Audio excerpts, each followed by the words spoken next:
Panic situation हमारा specially वो 5 बजे बंद हो जाता है। क्या चला मैंने बोल दिया अभी खाली कल को 8 बजे डॉक्टर में बनाया है कि 5 बजे बंद हो जाती है। अभी कल परसों तक 4 दिन से एडवांस करना है और बोले इनको इधर जो पंप एक्चुअल में ड्राइवर आई एक्नॉलेज वो सिटी ड्राइवर मैंने खत्म कर सबका कैलकुलेशन खत्म हो गया। मैं कितना हूं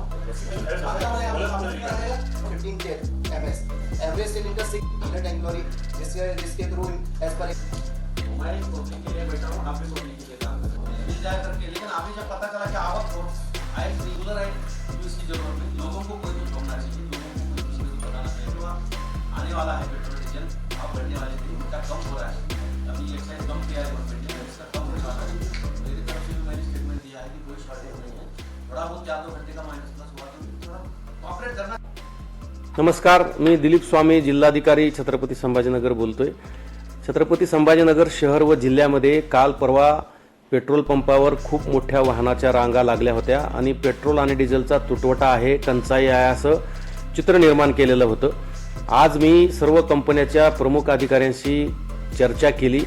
त्यानंतर असं लक्षात आलंय की डिझेल आणि पेट्रोलच्या साठ्यामध्ये कुठेही कमी झालेला नाहीये। येणारा फ्लो हा कंटिन्यू चालू आहे, कुठेही टंचाई नाही आहे। फक्त अफवा पसरवल्यामुळे लोकांनी पेट्रोल पंपावर गर्दी केली आणि अव्वाच्या सव्वा पेट्रोल भरून डिझेल भरून घेतल्यामुळे पेट्रोल पंपावरचा साठा संपलेला आहे।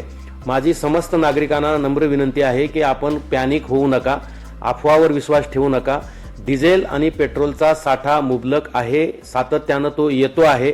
येणाऱ्या गाड्या या नियमितप्रमाणे येत आहेत। जसं जसं नेहमीप्रमाणे गाड्याची आवक होती त्याचप्रमाणे गाड्याची आवक चालू आहे। परंतु मोठ्या प्रमाणामध्ये लोकांनी गर्दी करून जास्तीचं पेट्रोल आणि डिझेल घेतल्यामुळे टंचाई सदृश्य परिस्थिती निर्माण होते आहे। तरी माझी नागरिकांना विनंती आहे, अफवावर विश्वास ठेवू नका। डिझेल आणि पेट्रोलची कुठलीही टंचाई नाही आहे, टंचाई होणार सुद्धा नाही आहे। कुठलेही भाव वाढण्याचे चिन्ह नाही आहेत, लक्षणं नाही आहेत। परंतु काही लोकांनी जाणीवपूर्वक अफवा पसरवून लोकांना पॅनिक केलेला आहे। अशा लोकांचा आम्ही शोध घेतो आहोत ज्यांनी अफवा पसरवलेला आहे ते, आणि जे कोणी अफवा पसरवतील आणि लोकांना पॅनिक करतील त्यांच्यावर कायदेशीर कडक कारवाई केली जाणार आहे। त्यामुळे माझी नागरिकांना विनंती आहे, अफवा पसरवू नका, लोकांना पॅनिक करू नका। पेट्रोल आणि डिझेलचा साठा आहे आणि तो रेग्युलर आपल्याला मिळणार आहे। जसा आपण पूर्वी खरेदी करत होतात नियमितपणे आवश्यकतेप्रमाणे त्याचप्रमाणे खरेदी करा, जास्तीचा साठा करून ठेवू नका।